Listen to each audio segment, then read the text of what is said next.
سوال یہ ہے کہ جب بیوی انتقال کر جائے تو نکاح ختم ہو جاتا ہے، تو وہ بعد میں جب قیامت کے دن اللہ کی بارگاہ میں جائیں گے تو اگر وہ دونوں جنت میں بھیجے گئے تو وہاں وہ کیسے اکٹھے ہوں گے؟ یعنی ان کا نکاح تو ختم ہو گیا ہے، تو لہٰذا پھر ان کو اکٹھا جو ہے وہ کیسے کیا جائے گا بغیر نکاح کے؟ تو اس کا جواب یہ ہے کہ یہ نکاح کا ختم ہونا یہ دنیاوی اعتبار سے ہے، اخروی اعتبار سے نہیں ہے۔ یعنی دنیا کے اعتبار سے جو ریلیشن، جو تعلق بنا تھا نکاح کے ذریعے سے، وہ ختم ہو گیا ہے، لیکن اخروی اعتبار سے وہ باقی ہے۔ چونکہ وہ ایمان کی حالت میں اگر گئی ہے تو اللہ ان کو جنت میں جمع کرے گا، میاں بیوی کو، جیسا کہ قرآن کے اندر ادخلوا الجنۃ انتم وازواجکم تحبرون، کہ تم اور تمہاری بیویاں جو ہے وہ جنت کے اندر جو ہے وہ داخل ہو جاؤ خوشی کی حالت میں۔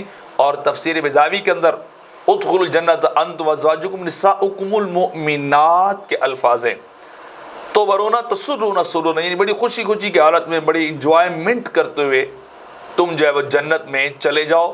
تو وہاں اللہ مردوں کو، عورتوں کو جو ہے وہ اکٹھا کر دے گا، میاں بیوی کو۔ اس طرح حدیث پاک کے میں اندر آتا ہے، اما ام سلمہ رضی اللہ تعالیٰ عنہ نے سرکار سے یہ سوال کیا تھا، تو آپ نے انہیں بتایا تھا کہ وہاں اگرچہ حوریں بھی ہوں گی لیکن وہاں ان کی دنیاوی بیویاں بھی ہوں گی، اور وہ بیویاں ان کی حوروں کی بھی سردار جو ہے وہ بنائی جائیں گی۔ تو لہٰذا یہ کہنا کہ ان کا نکاح ختم ہو گیا یہ صرف اور صرف دنیاوی قوانین اور اعتبار سے ہے، اخروی اعتبار سے نہیں ہے۔ ان کو اکٹھا جو ہے وہ وہاں کیا جائے گا۔